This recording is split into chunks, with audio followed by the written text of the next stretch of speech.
Shalom bien-aimés dans les Seigneurs, vous tous des filles, la cité d'exaucement de partout dans le monde.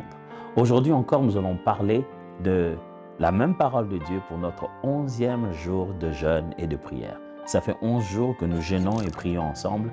Merci Seigneur pour tout ce qu'il est en train de faire. Aujourd'hui, notre grand thème, c'est l'Esprit en nous. Nous voulons rester dans cette soif. La soif de Dieu comme une biche qui soupire après des courants d'eau. Mais le Saint-Esprit est la clé. On va réclamer cette plénitude de l'Esprit qu'il vive en nous. Romains 8, 11 nous dit ceci. Et si l'Esprit de celui qui a ressuscité Jésus d'entre les morts habite en vous, celui qui a ressuscité Christ d'entre les morts rendra aussi la vie à vos corps mortels par son Esprit qui habite en vous. Son Esprit habite en vous. Paul parle à des chrétiens de Rome et il rappelle que l'Esprit de Dieu habite en eux et il est pouvoir de résurrection, puissance de résurrection. Ça, c'est une bonne nouvelle de savoir que le ressuscité n'a pas laissé son esprit dans le tombeau.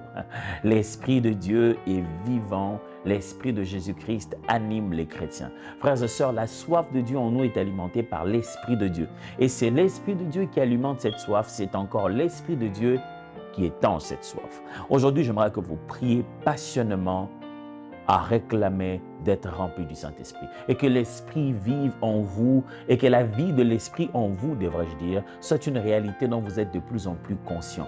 Vous devez être rempli du Saint-Esprit. Il n'y a pas de 36 solutions. Dans le monde autour duquel nous sommes, dans lequel nous vivons, mes frères et sœurs, il y a tellement de choses, que ce soit à l'école, que ce soit au travail, que ce soit technologique, politique, économique. Sans l'Esprit de Dieu, nous n'avons pas la capacité de nous tenir au-dessus de ces réalités. On disait de David, plutôt de Daniel, qu'il avait l'Esprit d'un Dieu supérieur. Je prie pour vous aujourd'hui que votre soif de Dieu donne comme résultat un esprit d'un Dieu supérieur. Que l'Esprit de Dieu vous remplissant vous donne la distinction dans tout ce que vous allez faire et comment vous allez les vivre. Parce que vous avez eu soif de Dieu, qu'il remplisse vos cœurs de son Esprit. Au nom puissant de Jésus. Amen. Bonne journée à vous.